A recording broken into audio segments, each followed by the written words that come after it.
उत्तर प्रदेश में अतिक्रमण विरोधी अभियान अब तेज रफ्तार पकड़ चुका है।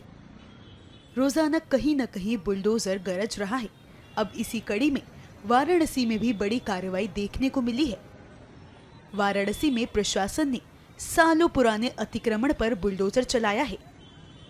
50 से 55 साल पुरानी दुकानें और मकान ध्वस्त कर दिए गए हैं। तस्वीरों में साफ देखा जा सकता है कि सड़कों के किनारे बनी पूरी लाइन अब सिर्फ ईंटों और मलबों में तब्दील हो गई है।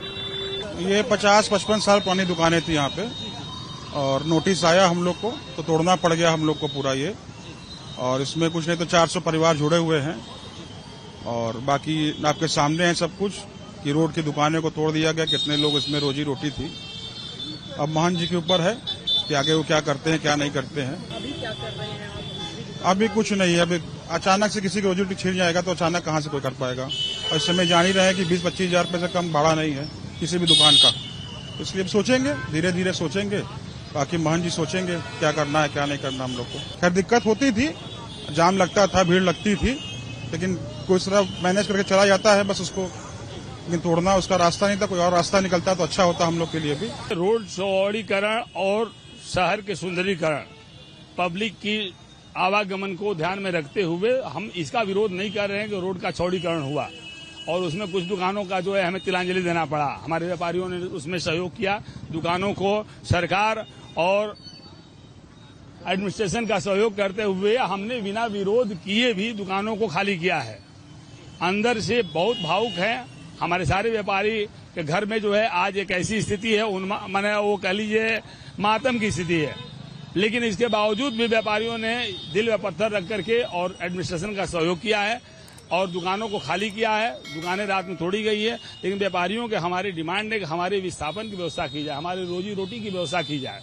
बची निश्चित तौर पर मकान मालिक चूंकि लैंडलॉर्ड हैं, उनको जो है वो मुआवजा मिल चुका है। अब हम उनसे ये मांग करते हैं कि कम से कम इसमें जो एक कॉम्प्लेक्स बने और उस कॉम्प्लेक्स के अंदर जो दुकानें हैं, जिन व्यापारियों को दुकानें गई हैं, उनको एक एक दुकान जो है अलॉट किया जाए, छोटी बड़ी, और नए रेटों पर ही अलॉट करें, पुराने रेटों पर न करें। लेकिन उनको जरूर जो है उनको ध्यान में रखें क्योंकि वो बरसों से जुड़े हुए हैं। एक नहीं दो 3 पीढ़ियां जो है उनके साथ जुड़ी हुई है, जिनका रोजी रोटी जिस पर जुड़ा हुआ है, उनकी दुकानें गई हैं और उनके घर में आज बहुत ही बदहाली की स्थिति है।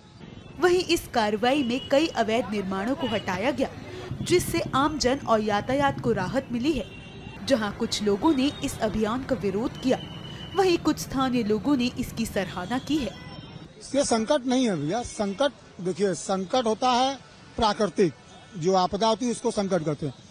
ये शहर को सुदृढ़ तरीके से यातायात को चलाने के लिए शहर का सड़क को चौड़ीकरण में ले लिया गया है। ठीक है, हमारी दुकान थी और लोगों की दुकान थी, ठीक है भाई। ये जो सार्वजनिक तौर पर कोई भी कार्य होता है तो वो पर्सनली नहीं हो रहा है कि सिर्फ ये हम किसी ने पर्सनली अपना काम कर लिया।